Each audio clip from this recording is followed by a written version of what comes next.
नमस्कार मंडळी. तुम्ही कितीही मोठे व्हाल, कितीही हुशार व्हाल, तुम्हाला तुमच्या कामाबद्दल संपूर्ण माहिती आहे असे ज्यावेळेस तुम्हाला वाटेल त्यावेळेस तुम्ही लहान मुलांसोबत थोडा वेळ घालवणं गरजेचं आहे. मित्रांनो, या लहान मुलांच्या सुपीक डोक्यातून अशी काही प्रश्न पडतात की तुम्ही अगदी निरुत्तर होऊन जाता. अगदी बरोबर मित्रांनो, आमच्याकडे इयत्ता 9वीची मुलं ही शैक्षणिक क्षेत्रभेटीसाठी आली होती.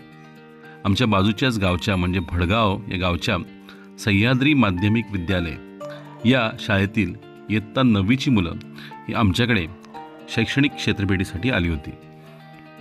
फॉर्ममध्ये एंट्री करताच सर्व मुलांचे डोळे अगदी चमकले.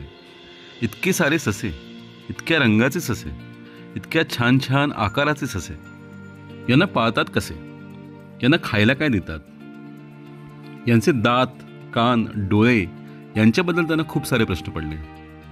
मित्रांनो, काही प्रश्न तर असे होते की त्यांनी आम्हालाच भंडावून सोडलं. जसं की मी त्यांना एक माहिती देत होतो की ससा हा त्याच्या शरीराचं तापमान हे त्याच्या कानाद्वारे मेंटेन करतो. तर मित्रांनो, आमच्या फार्मवरती एक कान नसलेली सशीण आहे, एक मादी आहे. त्यावरती एका मुलाने मला विचारलं, सर, तर मग या मादीला कानच नाही आहेत, तर मग ही कसं आपल्या शरीराचं तापमान मेंटेन करते? खूप सुंदर प्रश्न नाही का मित्रांनो?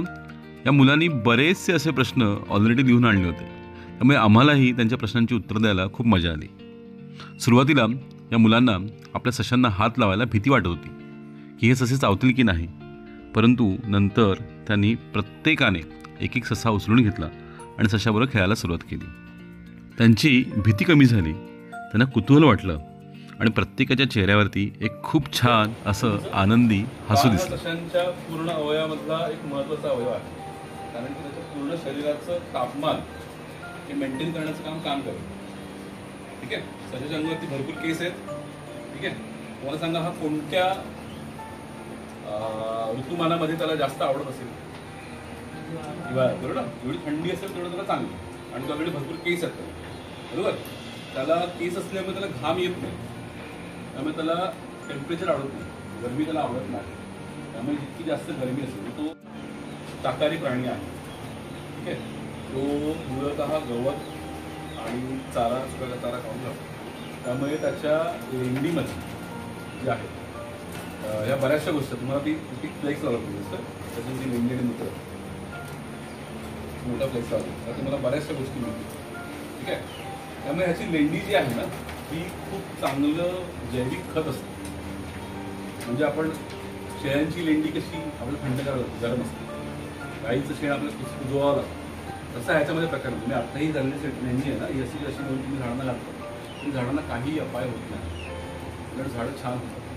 आमची यावेळची शेती जी होती ना, पूर्ण शेती आम्ही सशाची लेंडीवरती केली, खूप छान शेती झाली. ठीक आहे. तो एक मोठा पर्यावरणासाठी फायदा होतो. दुसरी गोष्ट म्हणजे हा प्राणी आवाज करत नाही, फक्त शांत प्राणी एकदम. मला असं वाटतं कुठे फार्ममध्ये आलं, त्यामुळे याचा ध्वनी प्रदूषण नाही, पर्यावरणामध्ये ध्वनीचं प्रदूषण नाही. ठीक आहे. तुम्ही त्याचं निर्यात वगैरे करता का या जैविक खताचं? हो, म्हणजे कोणाला इंटरेस्ट होता आम्ही देतो. हो, आम्ही सेल पण करतो, तर आम्ही असं घेऊन जातो, आम्ही स्वतः तिथे वापरतो. पण तुम्ही घेऊ शकता, जैविक प्रकल्पामध्ये येऊ शकतो केला तर प्रकल्प. आम्हाला स्कूल याच्यामध्ये करिक्युलममध्ये आहे. परस्पर तुम्ही ह्याचं गांडूळ खत करा. ह्याचं का गांडूळ ते खत कसं वापरतो आपण, जे आपण शेण वापरतो ना, त्याच्यावर लेंडी वापरतो, आणि ह्याच्यापासून तयार झालेलं गांडूळ खत हे नॉर्मल गांडूळ खत 5 पटीने चांगलं. मग कोणत्या पिकासाठी मोस्टली चांगलं? सगळ्या म्हणजे फळभाजी वगैरे. पुढे प्रश्न. माझे नाव तीर्था विद्यानंद कदम. मी सह्याद्री माध्यमिक विद्यालय भडगाव बुद्रुक या शाळेतून आली आहे.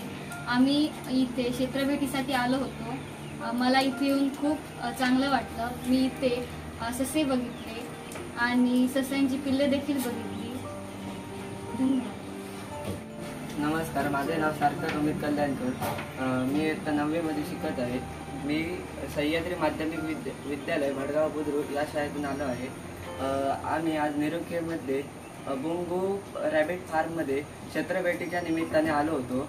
आम्हाला इथे गोसावी सरांनी चांगलं मार्गदर्शन केलं. आम्ही ते 6 जातीचे ससे बघितले. त्या गोसावी सरांना आम्ही काही प्रश्न विचारले, त्यावर त्यांनी आम्हाला पूर्ण समाधानकारक उत्तरं दिली. त्यासाठी त्यांचे आभार मानतो. धन्यवाद. साईनाथ तावडे. माझ्या शाळेचे नाव सह्याद्री माध्यमिक विद्यालय भडगाव बुद्रुक.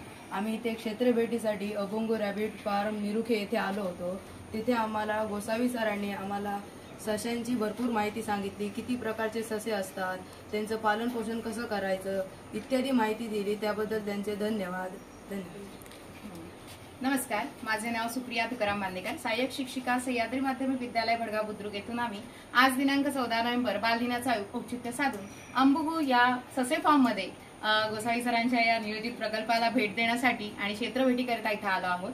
त्यांनी आमचं अगदी सहर्ष स्वागत केलं या ससे फार्ममध्ये आणि त्यांच्या उपक्रमाबद्दल आमच्या मुलांचे पूर्ण समाधानकारक प्रश्नांची उत्तरं देऊन मुलांना समाधानकारक उत्तरांचा प्रतिसाद दिला.